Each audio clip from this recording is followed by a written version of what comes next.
ایک شخص تشدد کر رہا ہے اور تشدد جس پہ کر رہا ہے وہ اس کا اپنا والد ہے. پھر ایک ویڈیو آئی کہ والدہ پہ بھی کیا گیا, بہنوں پہ بھی کیا گیا. ایسی ویڈیوز ہم دیکھتے ہیں.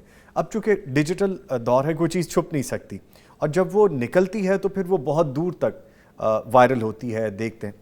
یہ ایک تو معاشرے کا ایک گھناؤنا چہرہ آ رہا ہے ہمارے سامنے کہ اولاد والدین کے ساتھ یہ بدسلوکی کریے.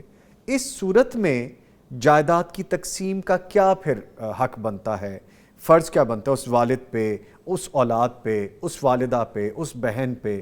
یہ سارے کیسز ہم نے دیکھے ہیں, اس پہ کیا کہتے ہیں؟ جی بالکل, یہ بھی آپ نے ایک اچھا انڈیکیٹ کیا ہے کہ جو بھی بہت وائرل ہے ویڈیو, اپنے باپ کو حقیقی کو وہ مارا صرف اس لیے کہ وہ جائیداد لینے کے لیے. وہ کسی قانون میں حقدار نہیں ہے وہ بیٹا جو اپنے باپ سے جائیداد کا تقاضا کر رہا ہے. ہاں اگر وہ ایسی جائیداد تھی جو باپ کی تھی اور اس نے باپ کی اجازت سے اس گھر میں کوئی تعمیر کی, کچھ گھر کنسٹرکشن کی, کچھ اس میں انویسٹمنٹ کی, تو پھر وہ اپنی انویسٹمنٹ کی حد تک باپ سے تقاضا کر سکتا ہے, مگر وہ بھی بالکل سمپل اور رسپیکٹیبل مینرز میں, اس طرح نہیں کہ وہ اس سے چھینے. کیونکہ اگر اس کی پراپرٹی, اگر اس نے 1 روپیہ بھی اس گھر میں نہیں لگایا تو ہو he has the right to get the money اور گیٹ دا پراپرٹی, وہ اس کا حق نہیں ہے. تو اس لیے یہ جو معاشرے میں بڑھ رہی یہ جہالت اور لا علمی کی وجہ سے ہے. آپ کے پروگرام کی توسط سے یہ ہے کہ جو کوئی بھی کسی پراپرٹی کا اونر ہے اس کا حق ہے اپنی زندگی میں, وہ چاہے کسی کو دے چاہے وہ نہ دے, اس سے میٹر آف رائٹ کلیم نہیں کیا جا سکتا. ہاں اس کی فوتگی کے بعد جو ان سے ہے پھر اس کے ورثہ میں اگر وہ اپنی زندگی میں کوئی وصیت کر جاتا ہے اور وہ ہبہ یا گفٹ کسی کو کر جاتا ہے تو پھر اس کے دوسرے ورثہ بھی اس کو کلیم نہیں کر سکیں گے. ٹھیک ہے. اچھا سر, ایک چیز اور بتائیے, آنکھ نامہ یا اعلان لا تعلقی ہم نیوز پیپرز میں پڑھتے ہیں, ہم ڈیفرنٹ جگہ پہ سنتے ہیں. اس صورت میں کیا قانون لاگو ہوتا ہے جس کو لا تعلق کر دیا, جس کو آنکھ کر دیا, اور کرنے والے پہ والدین ہیں, پیرنٹس ہیں, اولاد ہے, یہ کیا پروسیجر ہے؟ جی اسے دونوں صورتوں میں آپ کو دیکھنا ہوگا کہ ہمارے معاشرے میں یہ ہے کہ ایک شخص جرم کرتا ہے تو لاء میں تو وہی ہے, he she responsible for that act if he she commits illegal. اگر وہ جرم کرے تو اس کا ذمہ دار وہی شخص ہے. مگر ہمارے معاشرے میں کیا ہوتا ہے, پولیس آئی یا کچھ بھی کہتے ہیں اس کے بھائی کو پکڑ لو, اس کے والد کو پکڑ لو. اب وہ کیا ہے, اس کا مس یوز سوسائٹی میں ہوتا ہے. جب وہ پکڑے جائیں گے تو پھر اسے بھی وہ طلب کروائیں گے, وہ کہاں گم ہوگا, قانون اس کی اجازت نہیں دیتا. اس سے بچنے کے لیے پھر جو ان سے ہے نا یہ ایک ٹرمز بن گئی ہوئی ہیں کہ آگ کر دیں سے اعلان لا تعلقی کر دیں, اخبار میں دے دیں, میڈیا پہ دے دیں. اس سے کیا ہوگا کہ جب پولیس آئے یا کچھ آئے کوئی دیکھو جی ہم نے تو اسے پہلے اسے ہمارا لا تعلق ہے, وہ عاقل بالغ ہوش مند ہے, آپ اس کی طرف جائیں ہماری طرف نہ آئے.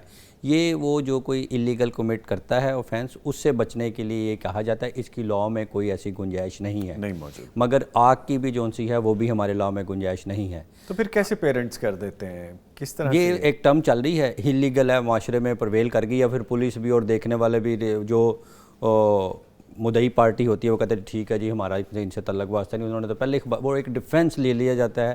معذرت کے ساتھ آپ کے اس پروگرام سے میں کہنا چاہوں گا, جب آپ کی اخلاقیت اور سوچ نیچے چلی جائے نا تو پھر ایسی غلط چیزیں بھی پرویل چڑھتی ہیں. ٹھیک ہے. اس دور میں اگر دیکھیں ایک شخص سے کوئی گناہ غلطی ہوتی تھی تو وہ آ کے کہتے تھے کہ جی اللہ تعالیٰ کے آگے جھک کے کہہ دیتے ہیں, یا وہ آقا جان صلی اللہ علیہ وسلم کے سامنے آ کے کہہ دیتے تھے کہ جی یہ غلطی ہے. تو ایسے اب غلطی کر کے بھی ڈنائی کرتے ہیں, ڈٹائی پر جمے رہتے ہیں, پھر ایسی چیزیں پرویل کرتی ہیں. جب انہوں سر اور بھی سوری ٹو کٹ یو, جو ایکسپیرینسز ہیں آپ بھی دیکھتے ہوں گے, بلکہ آپ کا تو پروفیشن آپ زیادہ ہم سے دیکھتے ہوں گے, کہ اولاد بھی بڑا تنگ کرتی ہے والدین کو. پھر والدین اس حد تک تنگ آ جاتے ہیں کہ وہ کہتے ہیں کہ پولیس جو ہمارے گھر آئے گی, لوگ آئیں گے, ہمیں تنگ کریں گے, تو ہم اس سے تنگ آ کے اس نافرمان اولاد سے اس کو اعلان لا تعلقی کرتے ہیں. تو اس بارے میں کیا کہتے ہیں آپ؟ جی بالکل ایسے ہی ہے, ایک ڈیفینس لیا جاتا ہے, اور اکثر اگر ان کی آپ سٹوریز دیکھیں جو ہمارے پاس آتے ہیں والدین, یا کوئی کہتے ہیں یا اس کا بڑا بھائی آتا ہے کہ جی وہ چھوٹا بھائی مجھے اس حد تک گھر میں تنگ کر رہا ہے, یا کچھ اس کے اوپر FIR درج ہو گئی ہیں, کبھی وہ جوا کھیلتا ہے یا وہ کچھ اور اللیگل ایکٹیویٹیز میں. اس طرح والدین آتے ہیں بوڑھے کہ جی دیکھیے اب ہم بوڑھے ہیں, اس عمر میں ہمیں بار بار پولیس آ کے تنگ کر رہی ہے, تھانے میں بٹھائی رکھتے ہیں کہ اسے پیش کرواؤ کہاں ہے. تو اس صورت میں وہ پھر اعلان لا تعلقی کر کے, عقدنامہ کر کے, اخبار میں دے کر وہ اپنا ایک ڈیفینس بناتے ہیں.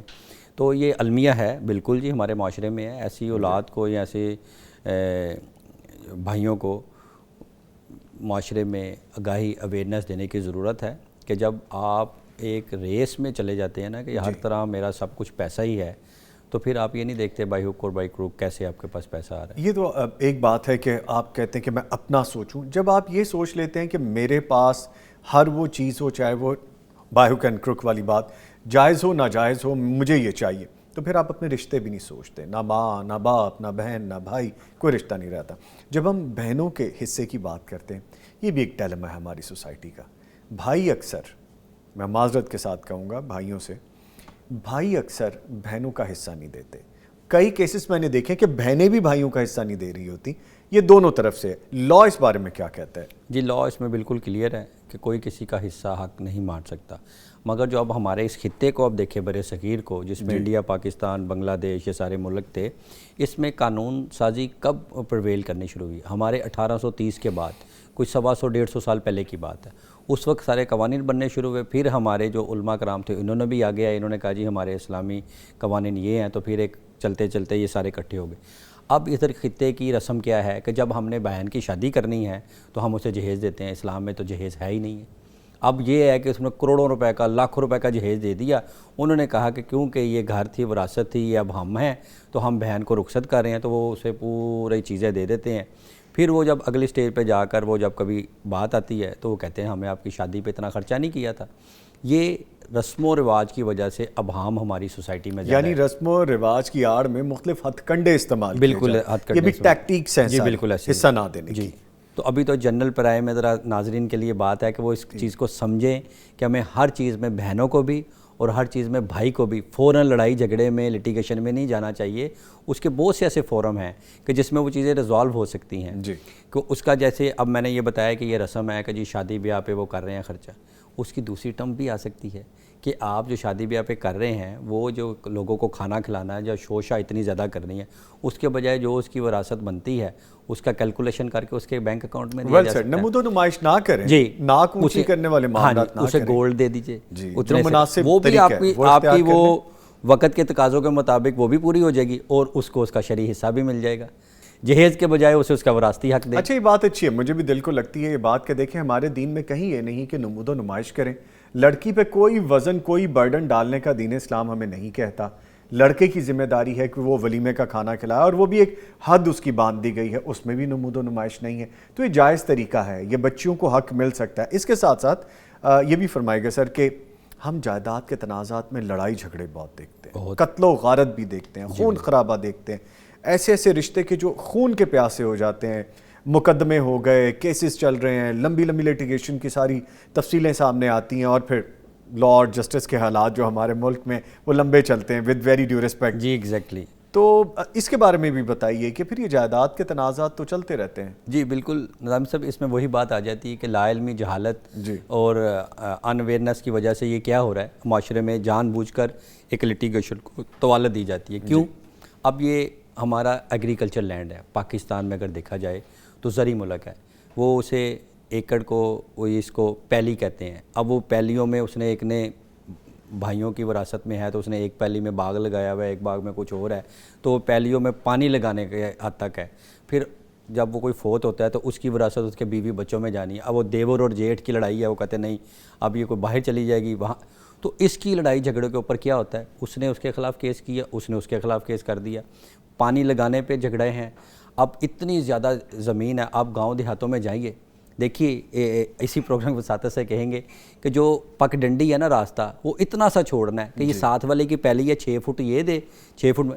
اور بھائی دیکھیے اب شہروں میں جب آپ کنجسٹڈ ہو رہے ہیں, اگر تھوڑی سی کھلی جگہ چھوڑ دیں گے راستہ بن جائے گا, آپ اسے پراپر اپنے خاندان میں ڈیوائیڈ کر لیں گے تو بہت سے مسائل حل ہو سکتے ہیں. اب لیٹیگیشن کا یہی طریقہ کار ہے جو ہمارے ملک میں, ٹوسٹ دے کر اسے طوالت دینا, لمبا چلانا, کہ میرے پاس اگر پہلی ہے میں اسے واہی بیجی کر رہا ہوں تو میری خواہش ہوگی کہ یہ میرے پاس ہی رہے, حالانکہ وہ میرا نہیں بھی حصہ تو میں اس کے اوپر قابض رہوں گا. اور اگر وہ دوسری سائڈ سے میرے خلاف کوئی کیس کر دے گا تو میں بھی اس کے خلاف الٹا کیس کر دوں گا, اور سالوں سال سٹے چلتا ہے, بلکہ نسل در نسل چلتا ہے یہ بعض اوقات. اچھا سر, یہ فرمائیے گا کہ جو اسپیشل پرسنز ہیں, خصوصی افراد ہیں, موسٹ آف دا ٹائمز میں نے دیکھا ہے, میرے نالج میں ایسے لوگ کہتے ہیں کہ اس کو تو ضرورت ہی نہیں ہے, اس کو تو عقل ہی نہیں ہے, اس کو تو پتہ ہی نہیں ہے کہ کیا لینا ہے کیا دینا ہے. اور ہوتا بھی ہے ایسے کہ اپنا آپ نہیں سنبھال سکتے وہ لوگ, خصوصی افراد. اکثر میں نے ایسے کیسز میں دیکھا کہ ان کی جائیداد بھی ہڑپ کر لی جاتی ہے. کوئی بھائی کر لیتا ہے, کوئی بہن کر لیتی ہے, کوئی رشتہ دار کر لیتا ہے, یا کوئی عزیز و اقارب آ جاتے ہیں کہ اس کو ہم نے بڑا کیا ہے یا ہم اس کے کیئر ٹیکر ہیں. تو سر اس کے بارے میں کیا لاء کہتا ہے, ایسے شخص کی جائیداد کہاں جائے گی؟ جی, اس میں نے جب شروع میں بتایا تھا گارڈین اینڈ وارڈز ایکٹ 1890 اس کے تحت ہے کہ ایسا شخص جو کہ انڈر ایج ہے, 18 ایئر سے کم ہے, اور اس کے والدین یا کچھ کا وارث نہیں ہے, تو اس کی ریاست ذمہ دار ہوگی. ایسے شخص کی پراپرٹی کو ریاست کیئر کرے گی, یا وہ کسی ٹرسٹ کو ذمہ دار بنا دے گی. اور اگر اس کے رشتہ دار ہیں اس ڈسیبل پرسن کے, اسے ڈسیبل کی جگہ نیا لفظ ہم کہتے ہیں کہ اسپیشل پرسن ہے, تو اس کے کوئی وارث ہیں, اس کا کوئی بھائی بہن یا اس کے والدین یا اس کا کوئی قریبی رشتہ دار, تو اسے کورٹ ڈکلیئر کر دے گی آپ اس کی جائیداد کی کیئر کریں اور اس سے جو ماہانہ خرچہ یا اس کی کیئر وغیرہ کر جائیں. تو اسی وجہ سے میں یہ آپ کو ایک کیس بھی ریفر کرنا چاہوں گا. میرے بڑے اچھے قریبی دوست ہیں, تو ان کے آگے سے ایک بردر ان لا وہ ڈسیبل ہیں, مگر الحمدللہ انہوں نے ایسا سیٹلمنٹ کروائی, اس کو اس کا حصہ بھی دلایا گیا ہے ماشاءاللہ, اور اس کے لیے باقاعدہ ایک بینک میں اماؤنٹ بھی رکھ دی گئی ہے, اور اس کی کیئر بھی کر رہے ہیں, اس کا علاج معالجہ بھی ہو رہا ہے. تو اچھے لوگ بھی ہیں بالکل, اور اسی جن سے طرح دنیا قائم ہے. جی بالکل. اور اسی طرح جو یہ گارڈین اینڈ وارڈ ایکٹ ہے, اس کے تحت ہر 6 ماہ کے بعد کورٹ پوچھتی ہے. کیا بتائیں, ابھی روحی بانو والا بڑا مشہور کیس ہوا, کچھ لوگ جان بوجھ کے اپنے بزرگوں کو ڈسیبل قرار دے دیتے ہیں, انجیکشن ایسے لگا دیتے ہیں, میڈیسن ایسے دے دیتے ہیں کہ اب وہ عمر کے اس حصے میں ہیں, تو ان سے سائن انگوٹھے ان کے زندگی میں کروا لیتے ہیں.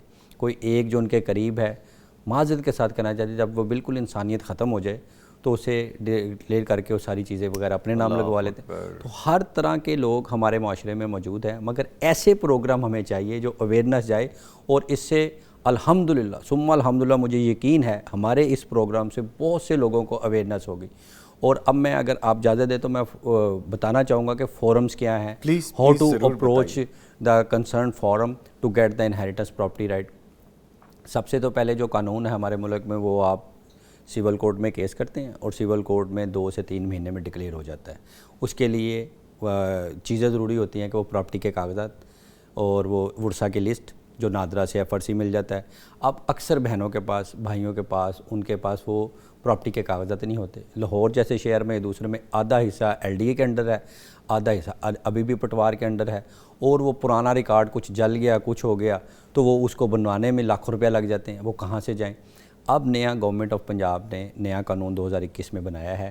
اس کے تحت موویبل یا ایموویبل پراپرٹی, سمپل نادرہ کے پاس جائیں, وہ آپ کے CNA سے دیکھ کے آپ کو بتا دیں گے ورثہ کیا ہیں, اور اس کے مطابق اگر اس میں تھوڑا سا بہام ہوگا کہ مثلا کیونکہ پراپرٹی کے کاغذات نہیں ہیں, انتقال نہیں ہے, تو پھر وہ کورٹ میں بھیج دیتے ہیں. ورنہ بہت سے لوگوں کا نادرہ میں آپ جا کے اپلیکیشن دے تو آپ کی وراثت کا وہ اس سے انتقال کر دیتے ہیں. کون سے بینک میں پیسے ہیں, ابو کی ڈیتھ ہوئی ہے, کون سے بینک میں ہیں, کون سے شیئرز ہیں, تو وہ نادرہ دیکھ کر آپ انہیں دیں گے تو وہ آپ کے 15 دن میں کر دیں گے. لیگل پروسیجر ہے, ایک آپ کے پاس نادرہ کا فورم ہے, دوسرا آپ کے پاس سول کورٹ کا فورم ہے, تیسرا ہر ضلع میں ڈپٹی کمشنر صاحب ہیں.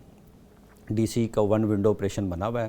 وہ انہیریٹنس پراپرٹی رائٹ کی درخواست دیں تو وہ 30 دن کے اندر ڈائریکشن کرنے کے پابند ہیں. اب اس کے ساتھ ایک تو ہیلپ لائنز بنی ہوئی ہیں جس میں 1043 ہیلپ لائن ہے خواتین کی, 1043 خواتین کی, اس پہ کال کریں, وہ بتائیں وراثتی جائیداد, وہ سارا طریقہ بتائیں. اس کے ساتھ گورنمنٹ نے ایک اور محکمہ بنا دیا, خاتون موصوبہ اعلیٰ پنجاب. خواتین اپنی وراثتی جائیداد کے ایشوز خاتون موصوبہ اعلیٰ کی ویب سائٹ پہ جائیں آن لائن, یا ان کا لاہور میں گارڈن ٹاؤن میں آفس ہے وہاں جمع کروا سکتے ہیں. اس کے بعد بھی 60 دن کا اختیار ہے, وہ رپورٹ لے کر 30 دن سے 60 دن کے اندر وراثتی جائیداد انتقال کر سکتے ہیں. تو اصل ابہام وہاں آتا ہے کہ انتقال بھی ہو گیا, جائیداد آپ نے وراثت بھی لے لی, آپ کے نام بھی چڑھ گئی, قبضہ نہیں ملتا. یہاں والے جو ایشو شروع ہوتے ہیں نا کہ وہ جو اس پہ قابض ہے, جعلی ڈاکومنٹ بنائے ہوئے ہیں, وہاں پہ بہن بھائیوں کو ایشوز آتے ہیں. جیسے ایک ایریا ہے ادھر, آپ ملتان روڈ پہ چلے جائیں تو اس میں 1990 کے بعد یا کچھ آگ لگی تھی ضلع کچہری میں, سارا جو پٹوار خانے کا ریکارڈ تھا جل گیا ہے. اگر ہم اپنے اس پراپرٹی کو انتقال کروانے جاتے ہیں, وہ کہتے ہیں آپ کا تو ریکارڈ ہی نہیں ہے, آپ کے تو دادا پر دادا کے نام بول رہی تھی, یا ٹھیک ہے آپ اس میں رہ رہے ہیں تو رہتے نہیں, اب اس کا ریکارڈ بنانے کے لیے لاکھوں روپیہ مانگتے ہیں. اور اس طرح کے ایشوز آتے ہیں. تو اس کے لیے میں یہی چاہوں گا وہ لاکھوں روپیہ برائب ہے حقیقتاً، کوئی ایسی فیس تو بس نہیں ہے، وہ بنانے کے پیسے بیسکلی؟ جی بالکل جی. اچھا سر، آپ نے خواتین کے لیے تو بتا دیا، مردوں کے لیے کوئی ہیلپ جی لائن اس کے نہیں لیے بھی بالکل جی، یہ آپ کی ہیومن رائٹس کی ہیلپ لائن ہے، آئی تھنک 1099 ہے؟ اسلام 1099، جی. ٹھیک ہے اور اس کے علاوہ موصب کا دفتر ہے. ٹھیک ہے. اچھا سر یہ بتائیے کہ جیسے ہم بات کر رہے تھے کہ زندہ لوگ ہیں لیکن ان کو ڈسیبل بنایا جا رہا ہے انٹینشنلی پراپرٹی کے لیے، ایسے کچھ کیسز بھی ہیں کہ لوگ زندہ ہیں ان کو آپ نے ڈیڈ ڈکلیئر کر کے پراپرٹی پہ قبضہ کیا ہے، ایسے بھی کیسز ہیں، تب لا کیا کہتا ہے؟ آپ کا گہرا مشاہدہ ہے اس میں. میرے پاس بھی ایک لاسٹ ایئر ایک جی کیس آیا تھا، تو وہ بیچاری ایک اکیلی خاتون تھی، تو ادھر فلیٹ میں کوئی رہ نہیں تھی، تو انہیں جو بھی کیا، ان کی کافی پراپرٹی تھی، تو وہ انہیں ڈیڈ ڈکلیئر کر کے، جبکہ وہ حیات تھیں، زندہ تھیں. وہ اب کتنے سالوں بعد پتہ چلا ہے کہ وہ آؤٹ آف کنٹری انہیں بھیج دیا گیا تھا، اس وقت ڈسیبل کیا کیا کیا. اللہ، تو اس میں بڑے ابہام ہیں، بڑا ایشوز اس کے اوپر ہوا چلا جو بھی تھا.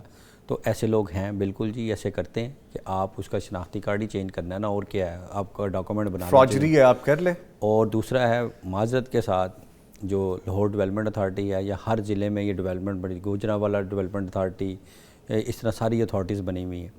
انہوں نے، ان کا مقصد یہ تھا کہ یہ سارا لینڈ کو ریکارڈ کریں گے، کمپیوٹرائز کریں گے، اور پھر اسی طرح پٹوار کلچر کو سارا اس پہ لے کے چلے جائیں گے. مگر ابھی تک وہ ہیرارکی ہے، اس سے اور زیادہ اچھے کام کرنے والے موجود ہیں، مگر جو ایک بھی وہ کالی بھیڑ ہوتی ہے نا، پورے محکمے کو بدنام کرتی ہے. اب لاکھوں روپے لے کر وہ جعلی لیٹر جاری کر دیتے ہیں. ابھی یہ جو ہمارا الیکٹرانک سسٹم ہے، کمپیوٹرائز سسٹم ہے، اس کی آپ بات کریں، جس کو ہم نے امپرووڈ فارم میں کیا تھا گورنمنٹ نے، وہاں پہ بھی یہ چیزیں ہمیں ملتی ہیں. جی بالکل ایسے ہی ہے. اب یہ پریویس گورنمنٹ کے جو بہت مشہور ہیں شہباز شریف صاحب، جی انہوں نے کہا کہ ون ونڈو آپریشن اور کمپیوٹرائز کرنی ہے سارے ریکارڈ کو، جب پٹوار جی خانہ بڑا کے لیے. چرچا بھی ہوا اس کا، جی ون بالکل. Window operation. وہ اب لاہور کو ڈیوائیڈ کیا گیا ہے، ایک تو ایل ڈی اے کے پاس پراپرٹیز آ گئی، اور دوسری پٹوار کے پاس. پٹوار کو ڈیوائیڈ کیا جاتا موضع میں، وہ لاہور کے جتنے موضع ہیں اس موضوع کا ریکارڈ پٹواریوں کے پاس ہوتا ہے. فلاں موضع کا کون ہے پٹواری، فلاں کا، ان ساروں کو ریکارڈ کو سکین کر کے کمپیوٹرائز کر کے ضلع کچہری لاہور میں اس کا وہ کمپیوٹرائز برانچ بنا دی گئی.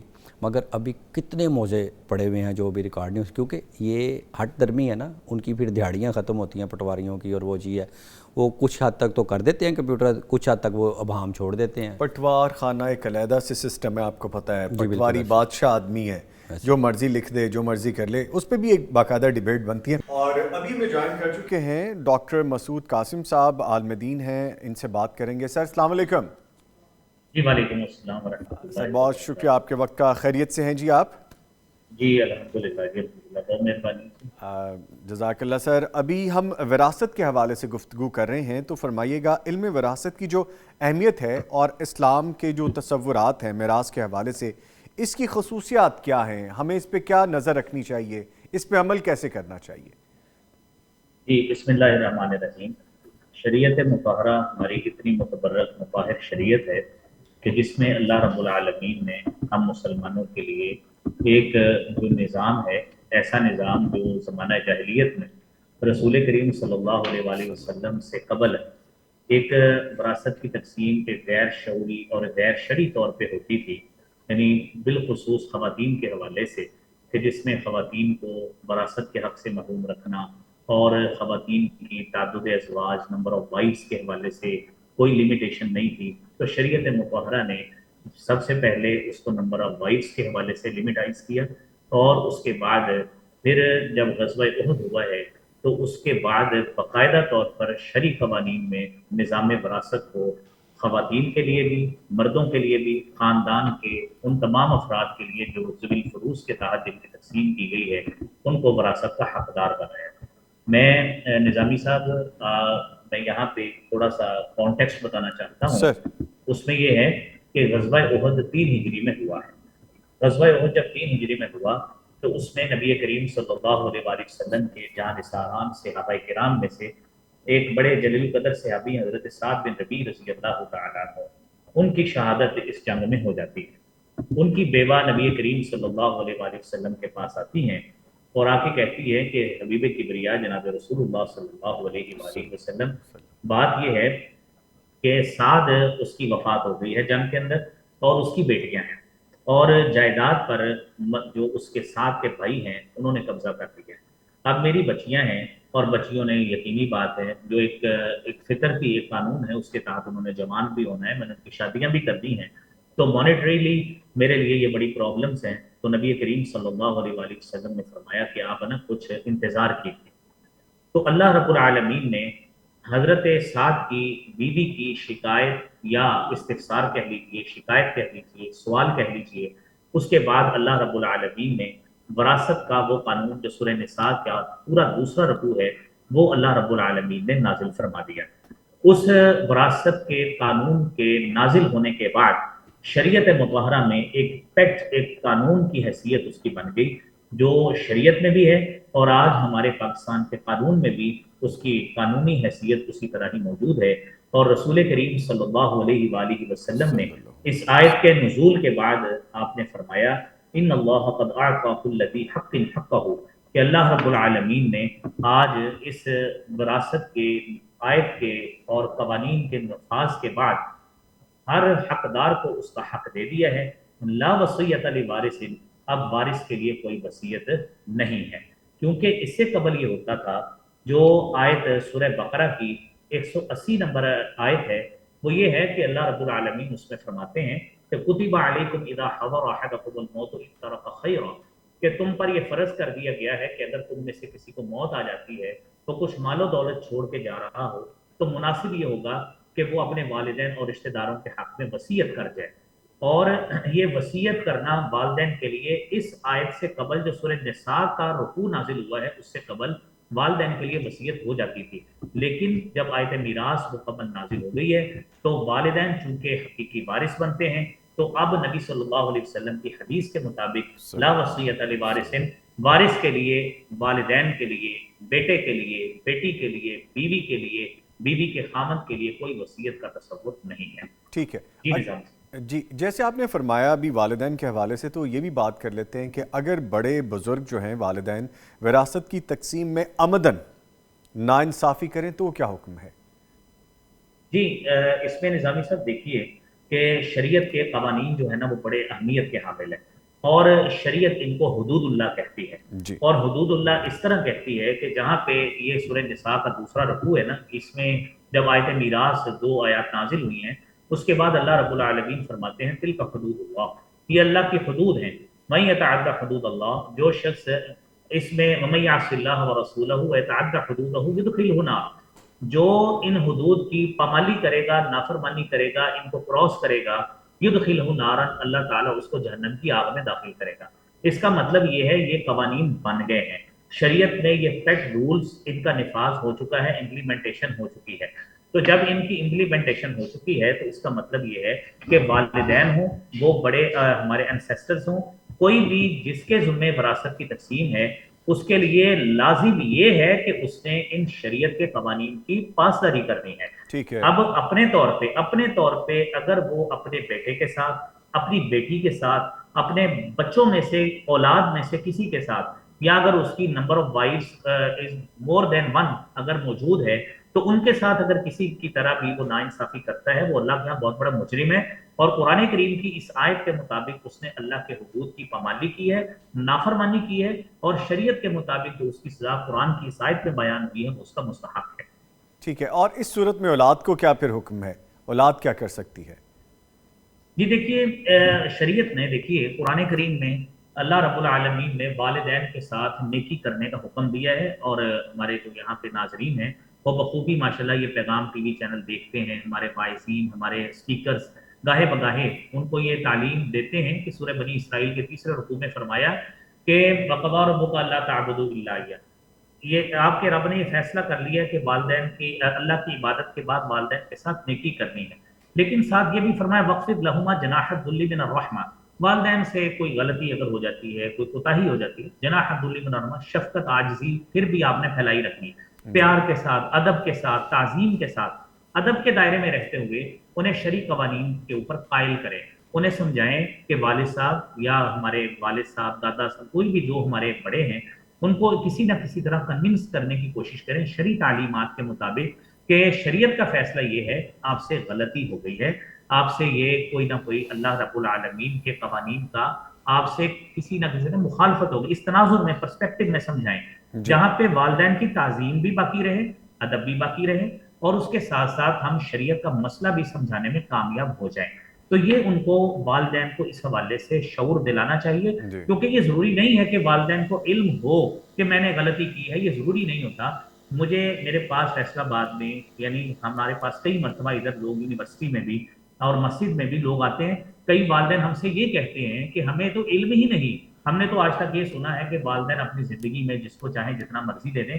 ہم ان کو سمجھاتے ہیں کہ اس طرح یہ شریعت کا قانون نہیں ہے, ٹھیک ہے. اور جس کو جتنا چاہے اگر دیں گے تو ڈیفینیٹلی کسی نہ کسی طرح ایک بیٹے کے ساتھ, کسی دوسرے بیٹے کے ساتھ, کسی بیٹی کے ساتھ یا اپنی بیوی کے ساتھ وہ ظلم ہو رہا ہوتا ہے کہ ہم اس کا حصہ لے کر دوسروں کو دے رہے ہوتے ہیں. لہذا شریعت میں یہ جو قانون ہے نا, اس کا اگر والدین سے شعوری یا لاشعوری طور پہ اگر کسی طرح ان سے اس کی خلاف ورزی ہو رہی ہے تو بچوں کو سمجھانا چاہیے, کسی عالم دین سے کاؤنسلنگ کروانی چاہیے, اور اگر ممکن ہو سکے بچے سارے مل کر بڑے پیار کے ساتھ, بڑے ادب کے ساتھ, تعظیم میں رہتے ہوئے ان کی کاؤنسلنگ کر سکتے ہیں. شریعت کے دائرے میں رہتے ہوئے یہ اس کا اچھا حل ٹھیک ہے. موجود ہے. اور ڈاکٹر صاحب جیسے آپ فرما رہے ہیں کہ اگر والدین غلطی نہ بھی کریں تو ہم پہ لازم ہے ہم اولاد ہوتے ہوئے فرما برداری کریں اور ان کی عزت اور احترام میں کوئی کمی نہ لائیں. غلطی تو بہت دور کی بات ہے, یہ تو ہم پہ فرض ہے. ایک چیز اور بھی فرمائیے گا یہاں پہ کہ میراث میں جو خواتین ہیں ان کو مردوں کی بنسبت آدھا حصہ کیوں دیا جاتا ہے, یہ بھی ڈیفائن کر دیجئے دین کی روح سے. خاتون کو آدھا حصہ کیوں دیا جاتا ہے, جی غالباً آپ نے یہ کوشچن پوچھا. جی جی جی دیکھیں بالکل. شریعت نے قرآن کریم میں اللہ رب العالمین نے سورہ نساء میں فرمایا ہے الرجال قوامون علی النساء بما فضل اللہ بعضهم علی بعض وبما انفقوا من اموالهم. شریعت کہتی ہے کہ مرد عورتوں پر قوام ہیں, یعنی ان کے اوپر اللہ رب العالمین نے ذمہ دار ان کو بنایا ہے. وہ سینس آف رسپانسبلٹی کچھ اس طرح ہے, دو اس کی وجوہات بتائی ہیں. بما فضل اللہ بعضهم علی بعض, نظامی صاحب دیکھیے کہ جی ایک ہے جو نیچرل فضیلت سپیریئرٹی اللہ رب العالمین نے مرد کی عورت پہ قائم کی ہے, کہ قرآن کہتا ہے وَلِلرِّجَالِ عَلَيْهِنَّ دَرَجَةٌ, سورہ بقرہ کی آیت میں, کہ مردوں کا خواتین پر اس اعتبار سے درجہ ہے کہ سینس آف رسپانسبلٹی ہے. وہ یہ ہے کہ ایک فطرتی طور پہ اللہ نے برتری اس طرح دی ہے کہ مرد فیصلہ کرنے میں یعنی زیادہ صائب رہتا ہے, اور مرد جو ہے اس میں برداشت کرنے کی صلاحیت زیادہ ہوتی ہے, فیس کرنے کی صلاحیت زیادہ ہوتی ہے. خاتون ڈیلیکیٹ ہوتی ہے, اس کے اندر سینس آف رسپانسبلٹی اس طرح نہیں ہے جس طرح ایک مرد کمیٹڈ ہوتا ہے, یعنی وہ چیزوں کو فیس بھی کر سکتا ہے, معاشرے کے تھپیڑے بھی کھا سکتا ہے, ہر طرح کی وہ چیزیں سہ بھی سکتا ہے. یہ مرد میں یہ ایک نیچرل فضیلت ہے. دوسرا یہ ہے وَبِمَا أَنفَقُوا مِنْ أَمْوَالِهِمْ, مرد کی سپیریئرٹی یہ ہے کہ اللہ تعالیٰ نے یہ ذمہ داری مرد کی لگائی ہے کہ کما کے مرد نے دینا ہے, یعنی یہ ہے ذمہ داری مرد کی. شریعت نے جب کمائی مرد کے ذمہ لگائی ہے اور یہ اس کی ذمہ داری ہے, اس کی سپیریئرٹی کی وجہ ہے, تو اللہ رب العالمین نے اسی سینس کو وراثت کی تقسیم میں پھر اس طرح رکھا ہے ٹھیک ہے. کہ یہاں پہ کہ جہاں پہ کمانے کی ذمہ داری مرد کی ہے, عورت کی نہیں ہے, تو شریعت نے جب اس کی ذمہ داری ہی نہیں لگائی, شریعت نے تو ہم تو کہتے ہیں کہ پھر بھی شریعت نے اس کو ایک زیادہ ایک جو ہے نا اعزاز کے طور پہ آدھا حصہ بھی دے دیا ہے. حالانکہ خاتون کی تو کمانے کی ذمہ داری بھی نہیں تھی, اس کے اوپر معاش کی کوئی فکر بھی اس کو نہیں تھی, لیکن شریعت نے پھر بھی اس کو آدھا حصہ دے کر اس کے ایک انتہائی بڑے بہتر انداز میں اس کی کمپنسیشن کی ہے, اور اس کی جو ہے نا احساس محرومی, جو ڈیپریویشن کی سینس ہے, ڈیسٹیٹیوشن کی سینس ہے, اس کو کم کرنے کی کوشش کی ہے. لیکن اس کے باوجود شریعت نے اس کے اوپر کمانے کی ذمہ داری نہیں رکھی. ٹھیک ہے. اچھا, بیوی کا بھی علیحدہ سے حصہ ہے ڈاکٹر صاحب. بیٹی کی صورت میں تو آپ نے آدھا حصہ کہا, اسی طرح سے ماں کا جو ہے وہ 1/8 1/6, وہ مختلف سیگریگیشنز ہیں. بہرحال آپ نے جواب دیا. یہ فرمائیے گا, ہمارے ساتھ یہاں پہ عمران جاوید قریشی صاحب ایڈوکیٹ بھی موجود ہیں, ان سے بھی میں یہ کویسچن کروں گا کہ جہیز کی شکل میں کہہ دیا جاتا ہے کہ جی بیٹی کو حصہ دے دیا ہے, تعلیم اچھی دلوا دی, کالجز یونیورسٹیز میں بھیج دیا, کہا کہ اس سے آپ کا حصہ چلا گیا وراثت میں سے, اور یہ سارے اخراجات کیومولیٹ کر کے اکٹھے کر کے ایک صورت میں بنا دیے جاتے ہیں کہ جی آپ کی وراثت کا حصہ آ گیا ہے, آپ کو جہیز آ گیا, آپ کے شادی کے اخراجات آ گئے, آپ کے تعلیم کے اخراجات آ گئے. دین کیا کہتا ہے اس بارے میں؟ جی دیکھیے, یہ آپ نے بڑا پرٹیننٹ ایک کویسچن پوچھا ہے, اور معاشرے میں اس کی ضرورت بھی ہے, اور لوگ اس کو ان پریکٹس لے کے بھی آ رہے ہیں. جی جو خدشہ آپ نے اظہار کیا ہے کہ لوگ اس کو ڈاوری کی صورت پہ, جہیز کی صورت پہ بچی پہ پیسے خرچتے ہیں, اور پھر اس کو جو ہے نا جی اس کو کرتے ہیں, منہا کرتے ہیں اس کے وراثت میں سے. دیکھیں ہمیں سب سے پہلے میں نظامی صاحب آپ کے توسط سے پیغام ٹی وی کے فورم سے یہ بات سر بتانا چاہتا ہوں، جو میری سینس ہے نا، دیکھیں اللہ کے نبی صلی اللہ علیہ وآلہ صلی وسلم ہمارے لیے اللہ اسوہ حسنہ ہے۔ رسالت مآب صلی اللہ علیہ وآلہ صلی وسلم نے اللہ حضرت فاطمہ رضی اللہ تعالیٰ عنہا کو آپ نے تکیہ دیا، گدا دیا، مشکیزہ دیا، یہ چیزیں دی، چکی دی۔ اب اس کی پروجیکٹڈ فارم یہ ہے ایڈوانس فارم میں، اگر ان کو مشکیزہ دیا ہے، آج اس کی پروجیکٹڈ فارم فریج آ گئی ہے، اگر گدا دیا ہے اس کی پروجیکٹڈ ایڈوانسڈ فارم بیڈ آ گیا ہے۔ تو اگر کوئی باپ اپنی طرف سے بیٹی کو دیتا ہے تو اس نے بیٹی کو تحفہ دیا ہے، اس نے بیٹی پہ احسان نہیں کیا، اس نے احسان نہیں کیا۔ آپ اس کو اور میں ان ساتھیوں کے لیے بھی، یا ہمارے وہ لوگ جو کہتے ہیں نعوذ باللہ جہیز لعنت ہے، یہ لعنت نہیں اس کو کہنا چاہیے، نعوذ باللہ نعوذ باللہ، اللہ کے نبی صلی اللہ علیہ وسلم نے حضرت فاطمہ کو نعوذ باللہ لعنت نہیں دی تھی۔ تو آپ نے باپ اپنی بیٹی کو جو چاہے گفٹ کر سکتا ہے، لیکن سسرال کی طرف سے، خامند کی طرف سے یہ ڈیمانڈ نہیں ہونی چاہیے۔ ڈیمانڈ ہوگی، یہ ظلم کی بدترین شکل ہے اگر ہم ڈیمانڈ کریں گے کہ ہمارے گھر میں یہ بھی آپ بھیجیں، یہ بھی بھیجیں۔ اچھا، جب آپ والد نے بھیج دی تو ہم معاشرے کو یہ دکھانے کے لیے، یہ چیزیں پریویل کرانے کے لیے کہ دیکھیں، کہ شو آف کرنے کے لیے کہ ہم نے اپنی بیٹی کو یہ چیزیں دی، اے سی بھی دیا، فریج بھی دی، فلاں بھی چیز دی، میٹل کا بیڈ دے دیا، وہ وسکوس کی فلانی چیزیں دے دی، فرنیچر دے دیا، یہ ہم اپنا دھاگ بٹھانے کے لیے دے رہے ہوتے، یہ ہم اپنے لوگوں کو بتائیں کہ یہ کر دیا ہے۔ شریعت میں وہ چیز وراثت سے منہا نہیں ہو سکتی، نہ شریعت میں کوئی ایسا پریسیڈنٹ اللہ کے نبی صلی اللہ علیہ وسلم سے صلی موجود ہے، اللہ نہ صحابہ کرام سے موجود ہے، نہ فقہائے کرام سے موجود ہے۔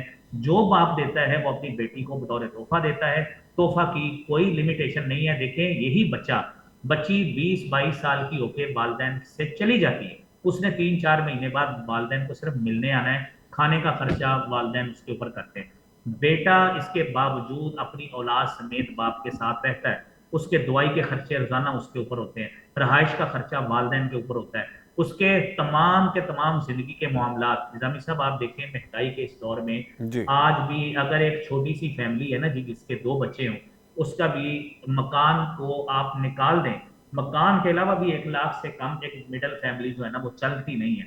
آپ 2 کلو دودھ بھی لے لیں، گروسری بھی لے لیں، اور بل بھی، یوٹیلیٹی بلز ڈال لیں، 1 لاکھ روپیہ، یہ سارا وہ بچہ جو والدین کے ساتھ رہتا ہے وہ ساری زندگی اپنے ماں باپ سے پیسے لیتا رہتا ہے۔ بیٹی تو لیتی نہیں ہے، بیٹی نے تو شادی کروائی، وہ اپنے گھر میں چلی گئی، آپ نے سال بعد اس کو عید دے دی، تو آپ کے اوپر تو صرف یہی خرچہ ہوا۔ تو یہ والدین بہت بڑا جبر کرتے ہیں، بڑا ظلم کرتے ہیں، اور ناانصافی کرتے ہیں کہ ان کو جہیز دے کر پھر ان کو ان کے جو وراثت ہے اس سے منہا کرنے کی کوشش کرتے ہیں۔ ٹھیک ہے، یہ بدترین ظلم کی قسم ہے۔ ٹھیک ہے، بہت شکریہ ڈاکٹر مسعود قاسم صاحب، آپ کے وقت کا عالمدین، آپ ہمارے ساتھ رہے، thank you very much once بہت اگین۔ شکریہ۔ اچھا سر، یہ فرمائیے گا کہ کچھ لوگ بہنوں سے جائیداد کا جو حصہ ہوتا ہے ان کا، وہ معاف کروا لیتے ہیں، یہ بھی ایک ٹرم ہے، یہ بھی ٹیبو ہے ہمارے معاشرے کا، کہ بہنیں بھائیوں سے پیار کرتی ہیں، اس پیار میں وہ کہتی ہیں چلے ہمارا بھائی نہ ہم سے کہیں دور ہو جائے، ناراض ہو کے اس کو ملنے سے چلے جائیں، دیکھنے سے چلے جائیں، وہ اپنا حصہ ڈکلیئر کر دیتی ہیں کہ ہم نے معاف کیا۔ اس پہ قانون کیا کہتا ہے؟ جی دیکھیں، یہ کوئی بندش نہیں ہے، اس کے اوپر قانون بھی نہیں ہے، وہ ان کی اپنی کنسنٹ ہوتی ہے، جسے کہتے ہیں کہ آپ اپنا حصہ کا جسے مرضی دیں۔ تو اس کے لیے 2011 میں پاکستان پینل کوڈ میں سیکشن ایڈ ہوا ہے 498A 498A Pakistan penal code. کوئی شخص بھی کسی کو جان بوجھ کر وراثتی جائیداد سے بے دخل کرے گا، اسے 5 سال سے 10 سال تک قید کی سزا اور 10 لاکھ روپے جرمانہ ہے۔ چاہے وہ سگا بھائی کیوں نہ ہو، سگا بھائی ہو، کوئی بھی ہو جو اسے انلیگل طریقے سے ڈپرائیو کرتا ہے پراپرٹی سے۔ ہاں، وہ اگر اپنی مرضی سے لکھ کے دے دیتی ہے تو وہ تو پھر اس کی کنسنٹ ہے۔ اگر کوئی کرے گا تو اسے سمپل ایک اپلیکیشن دینی ہے علاقہ جوڈیشل میجسٹریٹ کو، تو اس میں یہ کسی صورت 5 سال سے کم سزا نہیں ہے، اور 10 سال تک ہو سکتی ہے، اور 10 لاکھ روپے فائن جرمانہ۔ پنلٹی علیحدہ ہے اس کے علاوہ۔ اچھا سر، ایک تو یہ معاملہ ہے، دوسرا معاملہ یہ کہ کچھ کیسز ہیں کہ شادی سے پہلے بہنوں سے معاف کروا لی بھائیوں نے، کہ ٹھیک ہے بہن نے معاف بھی کر دیا، لکھ دی، لیکن میں نے اپنے بھائیوں کو یہ دے دی جائیداد، میں وڈرا کرتی ہوں اپنے حصے سے، لیکن کل کو جب اسی بچی کی شادی ہوتی ہے، اس کے پھر اپنے بچے ہوتے ہیں، پھر وہ بچے کھڑے ہوتے ہیں کہ جی ہماری والدہ کی جائیداد جو ہمیں اپنے نانا کی طرف سے ملنی تھی وہ اس طرح ماموں نے لے لی، پھر ایسے کیسز بھی سامنے آتے ہیں، پھر مسائل بڑھتے ہیں. جی بالکل. اگر ہم سندھ والی سائڈ پہ چلے جائیں اور بلوچستان والی سائڈ پہ چلے جائیں، ہمارا انٹیریئر پنجاب کے بھی آگے جائیں، راجن پور والی سائڈ پہ، اس میں یہ ہوتا ہے کہ جی بچی نے معاف کر دی ہے، بچی نے قرآن سے شادی کر لی ہے، یہ اتنی نیک ہے، اس کے لیے باقاعدہ قانون بنا ہے 498C پاکستان پینل کوڈ، اس کی بھی 3 سے 7 سال تک سزا ہے. کہ ادھر کہتے ہیں نا کہ یہ نیک شریف بچی ہے، اس کی نہ شادی کرنی ہے، انہیں قرآن سے شادی کر لی ہے، قرآن ہی پڑھتی رہتی ہے، تو اس کی پراپرٹی شراپٹی سب معاف، اس کی بھی سزا ہے 498C ہے. اسی طرح زبردستی کسی کو شادی کر دینا، کسی ایسی چیز سے، پیڑ سے، جو بھی، اس کی بھی سزا ہے 3 سے 7 سال تک 498B. نہ فورس میرج ہو سکتی ہے، نہ فورسلی کسی کو اس کی پراپرٹی سے ڈپرائیو کیا جا سکتا ہے، اور نہ ہی آپ اس کی قرآن سے شادی کر سکتے ہیں.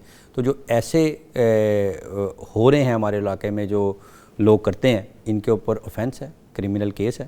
تو یہ الاؤ نہیں ہے، اس لا الاؤ نہیں کرتا کہ شادی سے پہلے اسے لکھوا لیا اور پھر کر لیا، دس از اللیگل.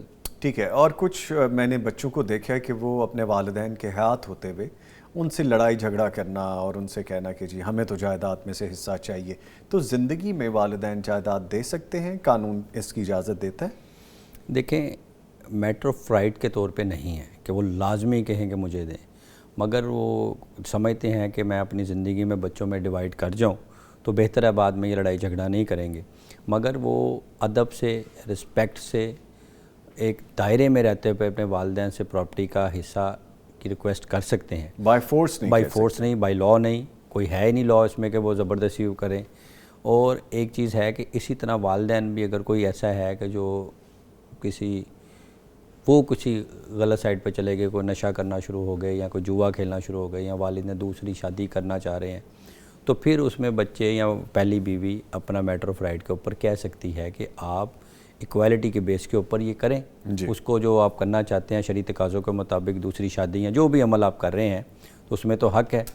اور اس کے ساتھ ایک طرف اور پھر قانونی بات آ جاتی ہے کہ اگر دادا کی پراپرٹی چلتی آ رہی، وہ پوتے بھی زندہ ہیں، والد بھی زندہ ہے، تو اس میں اگر کوئی والد کرنا چاہے تو پھر اس میں میٹر آف رائٹ کہہ سکتے ہیں کہ دادا کی وراثت چالی، آپ اسے اللیگل ڈسپوز آف نہیں کر سکتے، آپ لیگلی ڈسپوز آف کریں گے. وہ اگر باپ کے باپ کی طرف سے آ رہی ہے، ہاں جی، اوپر سے آ رہی ہے، تو پھر پوتے کہہ سکتے ہیں اگر باپ کچھ غلط کرنے لگے، ورنہ وہ میٹر آف رائٹ اس میں بھی نہیں. اگر وہ اللیگل کرنے لگے تو پھر اسے روک سکتے ہیں، پھر اسے لا اجازت دیتا ہے کہ جی اگر یہ وراثت چلتی آ رہی ہے تو آپ لیگل وے میں جائیں گے، اللیگل وے میں نہیں. اچھا، کچھ کیسز ایسے بھی ہیں سر کہ بچوں نے بہت تنگ کیا، یا کسی ایک بچے نے بہت تنگ کیا، تو والدین غصے میں آ کے جو نافرمان ہے اس کے حصے میں وہ نہیں کرتے جو اس کا حصہ ہے، بلکہ وہ حصہ بھی ان فرما برداروں کی، یا جن کی طرف ان کا اپنا دل کا جھکاؤ ہے، یا جو لگتا ہے کہ یہ ہمارے فرما بردار ہے اور والدین کے ساتھ نرمی کا رویہ ہے، ان کو وہ جائیداد دے دیتے ہیں. تو یہ جائز ہے؟ یہ بات بھی قانون کیا کہتا ہے؟ جو one person who has the property in his life, اس نے اپنی خود بنائی ہے وہ، تو اپنی زندگی میں جیسے چاہے مرضی دے، چاہے ایک بیٹے کو دے یا ساروں کو دے یا بیچے، جو بھی کرنا چاہے. اور جو نافرمان والی بات ہے وہ اب ایک چیز ہے، تو وصیت بھی کر سکتے ہیں. وصیت 1/3 سے زیادہ نہیں ہوتی. اگر کوئی ایسی وصیت کر بھی دیتے ہیں ڈرانے کے لیے بچے کو، تو وہ جب فوت ہوتے ہیں والد تو پھر بھی انہیں ایکول ہی ملتا ہے حصہ. تو اس لیے ایک زندہ شخص اپنی پراپرٹی اسلامی قوانین کے مطابق اپنی زندگی میں جسے چاہے مرضی دے، اسے کوئی کچھ نہیں کہہ سکتا.